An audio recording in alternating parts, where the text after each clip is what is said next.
Selain menyerap berbagai aspirasi masyarakat, pelaksanaan reses masa sidang kedua tahun 2026, anggota DPRD Banjarmasin Rudy Haryadi juga dimanfaatkan sebagai sarana edukasi mengenai layanan kepolisian. Anggota Babin Kamtibmas Kelurahan Antasan Besar, Abdul Qadir, memperkenalkan layanan call center Polri 110 lawan warga sebagai saluran pelaporan cepat apabila terjadi tindak kriminal, gangguan keamanan maupun situasi darurat lainnya. Dalam sosialisasinya, Abdul Qadir menjelaskan seberatan laporan yang masuk melalui call center 110 akan diterima oleh sistem kepolisian dan diteruskan kepada jajaran yang bertugas sesuai lokasi kejadian. Masyarakat pun dihimbau menyampaikan informasi secara lengkap dan akurat supaya petugas dapat segera melakukan penanganan. Abdul Qadir mengingatkan pentingnya pelaporan yang akurat sehingga warga diminta menggunakan layanan tersebut secara bertanggung jawab dan kada melakukan laporan palsu yang dapat menghambat pelayanan lawan warga lainnya. Pasti langsung direspon itu lapornya ke Mabes Polri, ke Polres, langsung ke Polsek, pasti direspon.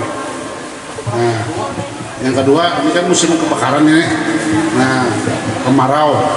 Jadi silakan ibu-ibu yang meninggalkan rumah khususnya lihati kompor, lihati lampu-lampu yang kira-kira perlu dimatikan.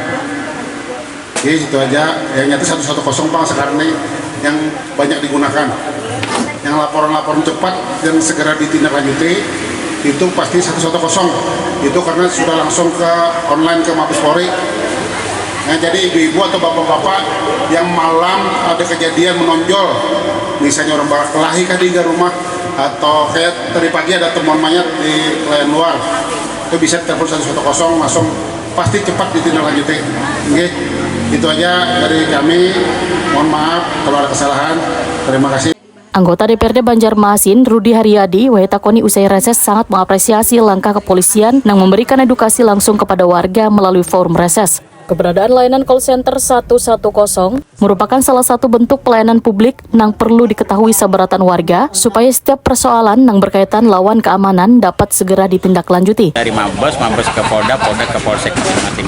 Jadi pada saat kejadian langsung dilaporkan dan pada saat kejadian itulah kita langsung kirim lokasi kita.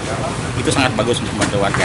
Nah, dengan adanya ini, himbauan kepada warga, ulun menghimbau gunakan ini kesempatan ini fasilitas yang memang untuk warga. Gunakan sebaik-baiknya. Rudy Haryadi berharap melalui sosialisasi ini, warga semakin memahami mekanisme pelaporan kepada kepolisian dan aktif berpartisipasi menjaga keamanan lingkungan.